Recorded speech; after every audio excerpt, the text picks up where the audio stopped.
నమస్తే, welcome to Aadya media. నేను హాసిని. ఇప్పుడు మనతో పాటు ఉన్నారు సీనియర్ జర్నలిస్ట్ ఇమంది రామారావు గారు.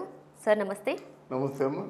ఓకే సార్, అలాగే ఇప్పుడు ఆంధ్రాలో రాజకీయాలు చాలా హాట్ టాపిక్గా నడుస్తున్నాయి. అవును, చాలా వేడి మీద ఉన్నాయి. అయితే జగన్ పార్టీయే గెలుస్తుంది అని చెప్పి మొత్తం చాలా మంది చెప్తున్నారు. అంటే జగన్ అభిమానులు ఎక్కువగా చెప్తున్నారు వైఎస్ఆర్సీపీయే మళ్ళీ వస్తుంది అని. కాదు, టీడీపీ వస్తుందని చెప్పి ఇంకా వేరే వాళ్ళు చెప్తున్నారు. జనసేన గెలుస్తుందని అంటున్నారు. ఇలా రకరకాలుగా ఎవరి అభిమానులు వాళ్ళ తరపు నుంచి మాట్లాడుతున్నారు, గొడవలు జరుగుతున్నాయి. అలాగే ఇప్పుడు చూసుకుంటే అమిత్ షా కూడా ఆల్రెడీ జగన్ని చాలా దుమ్మెత్తిపోసారు మొన్ననే. ఎందుకంటే కేంద్రం నుంచి నువ్వు డబ్బులు తీసుకొస్తున్నావు, ఇక్కడ ఖర్చు పెడుతున్నావు, కానీ ప్రతి ఒక్క బియ్యం బస్తా మీద ప్రతి ఒక్క వాటి మీద కూడా నీ పేరు వేస్తున్నావు, నీ ఇంట్లోంచి తీసుకొచ్చిన నీ జేబులో డబ్బులు ఖర్చు పెట్టినట్టు, ఎందుకు అలా చేస్తున్నావు అని చెప్పి అన్నారు. నిజంగా దానికి గల కారణాలు ఏంటి? జగన్ ఎందుకు అలా చేస్తున్నారంటారు జగన్మోహన్ రెడ్డి? జగన్మోహన్ రెడ్డి గారికి పరిపాలన చేత కాదు. 3 సంవత్సరాల పాటు తాడేపల్లి ప్యాలెస్లో పడుకున్నాడు. 3 సంవత్సరాల తర్వాత నిద్రలేచాడు. ఈలోగా 4 సంవత్సరాలు అయిపోయింది.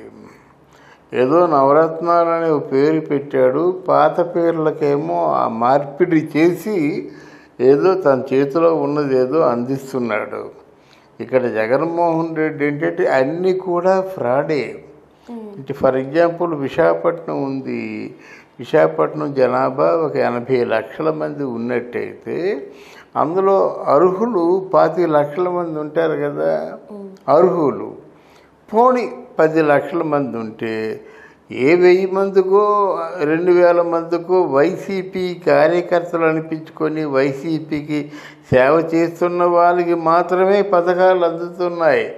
తర్వాత మళ్ళీ వస్తా మళ్ళీ ఇస్తామని ఏదో విధంగా పోస్ట్ పోన్ చేస్తున్నారు. ఒకటి, అంతకుముందు తెల్ల కార్డు ఉన్న వాళ్ళందరికీ వైద్యం సేవలు ఉండేవి.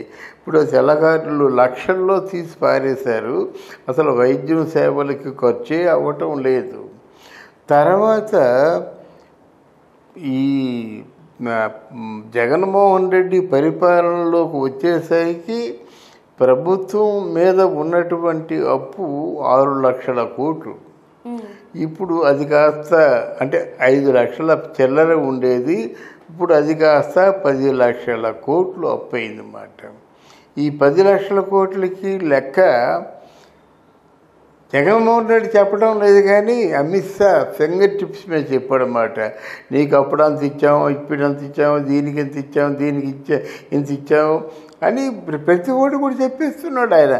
ఏమేమి నీ రైస్ ఇస్తున్నాము, రైతులు డబ్బులు ఇస్తున్నాము, రోడ్లకి ఇస్తున్నాము, నిర్మాణాలకు ఇస్తున్నాము, పోలవరానికి ఇస్తున్నాము, ఎడ్యుకేషన్కి ఇస్తున్నాము, వైద్యానికి ఇస్తున్నాము అని వాళ్ళ షేర్ ఏదో వాళ్ళు ఇచ్చిందేదో వాళ్ళు చెప్పేస్తున్నారు.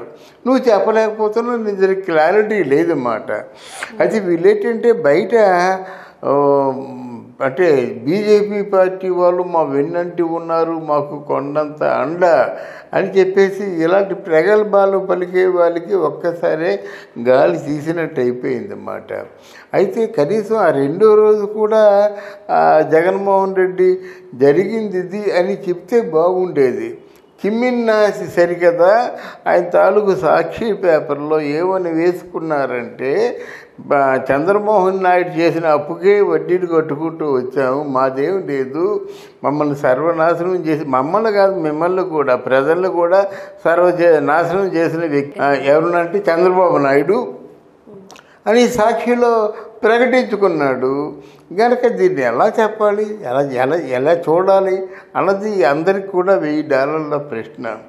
వీళ్ళేంటంటే తెలుగుదేశం పార్టీ ఉండకూడదు, చంద్రబాబు నాయుడు పని చేయడు, చంద్రబాబు నాయుడునేమో ఒకడేమో పప్పుగాడు అంటాడు, ఒకడేమో 420 గాడు అంటాడు, ఒకడేమో వ్యధం అంటాడు. ఇలాగా రకరకాలుగా ఆయన మీద మైండ్ గేమ్ ఆడేసి ఒక ముసలోడా అంటారు. తప్పు కదమ్మా. ఎప్పుడైనా రాజకీయాల్లో ఓ ముసలోడ, వ్యధవ, 420 ఇట్లాంటి మాటలు ఉపయోగించావా?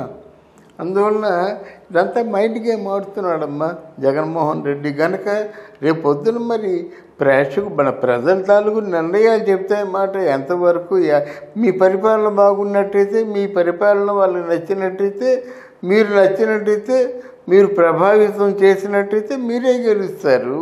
లేదా ఒక చేంజ్ కావాలి, పిల్లల భవిష్యత్తు బాగుండాలి, మన పరిశ్రమలు రావాలి, ఇట్లాంటి దీర్ఘకాలిక ఆలోచనలు ఏవైనా ఉన్నట్టయితే చంద్రబాబు నాయుడుకి ఓటేస్తారు అంతే. కానీ మొత్తానికి మాత్రం ఏ ప్రభుత్వం కూడా వైసీపీ గవర్నమెంట్ ఆడని అబద్ధాలు ఆడలేదు. తర్వాత ఆంధ్రదేశంలో అంగుళం జాగా లేకుండా మొత్తం ఆ స్థలం అంతా మనకి హిరణ్యాక్షుడు కదా, ఆ భూమిని చేపలా చుట్టేసి తీసిపోయాడు అంటారు. అలాగే ఇక్కడ మరి జగన్మోహన్ రెడ్డి గారు కూడా ఎక్కడ కనిపించిన ప్రతి భూమి కూడా ఇప్పుడు ఆ ఋషికొండ, అది భీమునిపట్నం, విశాఖపట్నం బీచ్, ఆ రోడ్డు అంతా ఒక ఎకరం 10 కోట్లు విలువ చేసేటువంటి ల్యాండ్ అన్నమాట. ఆ ల్యాండ్ అంతా నువ్వే నేలమట్టం చేసేస్తున్నావు, నీ దగ్గర దయాదులకు ఇచ్చేసుకుంటున్నావు, నీ నచ్చిన వాళ్ళకి పంచిపెట్టేస్తున్నావు. నీకు నచ్చిన వాళ్ళకి 100 కోట్లు 1000 కోట్ల రూపాయలు సర్దేసుకున్నట్టయితే రేపు పొద్దున్న జాతికి చెందవలసిన జాతి సంపదని ఏం చేస్తావు? వాడికి ఏం సమాధానం చెప్తావు? ఇవన్నీ ఆలోచించుకోవాలమ్మా. ఎందుకంటే మనము జాతి సంపద, ఆ జాతి సంపదని ఎలాగమ్మే నీ సొంతం అనుకుంటున్నావు? ఇడుపులపాయలో బోర్డంత 33 ఎకరాలు ఎంతో అంతా నీదన్నావు. బెంగళూరులో నీ సొంత బిల్డింగ్లో 23 ఎకరాలు ఉన్నాయి. ఇక్కడేమో లోటస్ పాండ్లో నీకు ఉన్నటువంటి స్థలం ఏమిటి? తాడేపల్లిలో నీకున్న స్థలం ఏమిటి? ఇక్కడేమో విశాఖపట్నంలో కొత్తగా నువ్వు ఆక్రమించుకుంటున్న స్థలం ఏంటి? ప్రజలకు ఏమి సమాధానం చెప్తావు? ఇంత స్థలం నీ దగ్గర ఉంది కదా, ఇన్ని లక్షల కోట్ల రూపాయలు నీ దగ్గర ఉన్నాయి కదా, నువ్వు వెళ్ళిపోయినప్పుడు ఒక అంగుళం జాగా నీకు పిడికిడిలో పెట్టి పిడికిడి మట్టి తీసుకెళ్ళగలవా? 1 రూపాయి చేతిలో పెట్టుకొని తీసుకెళ్ళగలవా? ఇన్ని లక్షల కోట్లు ఉన్నాయి, లేదు నీ చేతిలో ఇరికించుకొని రూపాయి తీసుకెళ్ళగలవా? తీసుకెళ్ళనిస్తారా? అందువల్ల అదొకటి తెలుసుకుంటే మీ నాన్న ఏం తీసుకెళ్ళాడు, నువ్వేం తీసుకెళ్తావు, ఏం తీసుకెళ్ళగలవు? ప్రజలకు మంచి చేస్తే 10 కాలాలు పుణ్యం ఉంటుంది, సద్గతులు వస్తాయి. ప్రజలకు హాని చేసినట్టయితే ఉసురు అంటారు, ఆ ఉసురు ఊరికే పోదు కదమ్మా. ప్రజలు అన్నమో రామచంద్ర అంటే ఊరికి పోతుంది, ఆ ఉసురు డెఫినెట్గా ఉసురు తగులుతుంది. ఇది జగన్మోహన్ రెడ్డి కాదు, మనిషి అన్న ప్రతి ఒక్కడు కూడా ఆలోచించుకోవాలి. సార్ అలానే ఇప్పుడు 175 సీట్లు మనకే రావాలి అని చెప్పి అభ్యర్థులకు అందరికీ కూడా జగన్మోహన్ రెడ్డి వార్నింగ్ ఇవ్వడం అనేది జరిగింది. అవును, నిజంగా వాళ్ళు సంపాదిస్తారా? అలాగే ఒకవేళ ఇప్పుడు ఎలక్షన్ టైం కల్లా పార్టీలు మారే ఛాన్సెస్ ఏమైనా ఉన్నాయంటారా? అంటే ఇక్కడ 175 సీట్లు మనకు రావాలంటే అది మైండ్ గేమ్ అమ్మా.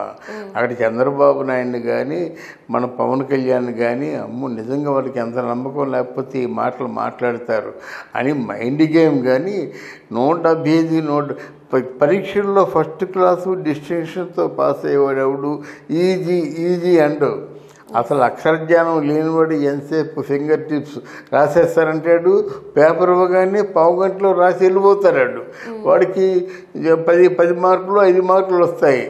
ఆ లాస్ట్ మినిట్ వరకు ఎవరైతే ఉంటాడో, అంటే 100కి 100% ఆన్సర్ చేస్తాడో వాడు బయట చెప్పడేవాడు. ఆ చివరి క్షణం వరకు పేపర్ చేతిలోంచి తీసుకున్నంత వరకు కూడా దాని మీదే మనసు పెడతారన్నమాట. అలాగే పరిపాలన కూడా అంతే. నువ్వు 100కి 100 వచ్చేస్తాయి అంటున్నావు, ఎవడేస్తాడు నీ కోట్లు? ఎవడేస్తారని నువ్వు భావిస్తున్నావు? నువ్వు చేసిన పనులే ఉన్నాయి, ప్రజలు చేసిన మంచి ఏముంది? ఇది ఆలోచించినప్పుడు నీ మనస్సాక్షికే తెలిసిపోతుంది. ఎస్ సార్, అలాగే లాస్ట్ క్వశ్చన్, ఇప్పుడు వైఎస్ఆర్సీపీ పార్టీ వస్తుంది అంటారా, లేకపోతే తెలుగుదేశం వస్తుంది అంటారా? మీ ఒపీనియన్ ఏంటి? అంటే పార్టీ వస్తుందంటే ఇక్కడ అన్ని అబద్ధాలు అవుతున్నాయండి. ఇప్పుడు ఇక్కడ ఒక మహిళ ఎమ్మెల్యే చంపేరా అని చెప్పేసి సుపారీ ప్రకటించి చంపడానికి పంపించిందంటే రేపు పొద్దున్న ఎలక్షన్స్ ఎంత బీభత్సంగా ఉంటాయో అర్థం చేసుకోవచ్చు. భయభ్రాంతులను చేస్తారు ఓటర్లని. మీరు మాకు కానీ ఓటు ఎగిపోయినట్టయితే మొత్తం గుడిసెలన్నీ తగలబెట్టేస్తూ ఉంటారు. మరి ఇవన్నీ తట్టుకొని నిలబడవలసిన అవసరం పవన్ కళ్యాణ్కి ఉంది, అటు చంద్రబాబు నాయుడికి ఉందన్నమాట. వాళ్ళు యుద్ధరంగమే. ఆయన అన్ని మాటలు మాయ మాటలు అంటాడమ్మా. నా చేతిలో రూపాయి లేదు, నాకెవరూ సపోర్ట్ లేరు, నాకేది ఛానల్ లేవు, నాకేవి పేపర్లు లేవు. ఛానల్ లేదా? పేపర్ లేదా, సహాయం లేదా, ఇలా అన్నీ అబద్ధాలే మాట్లాడతారన్నమాట. మీకు అందరూ ఉన్నారు సపోర్టు, నాకు ఎవరూ లేరంటే తప్పు మాటలు కదా. నీకు సపోర్ట్ లేకపోవడం ఏంటి? 157 కంపెనీలు నీకు ఉన్నాయి, ఇంకేం కావాలి నీకు? అర్థమైందా? ఒక హంతకుడికేమో నువ్వు సిగ్గు ఎగ్గు లేకుండా హంతకుడి వెనక నువ్వు నిలబడుతున్నావు అంటే నువ్వు హంతకుడిగా ప్రజలకు కనిపిస్తున్నావు కదా.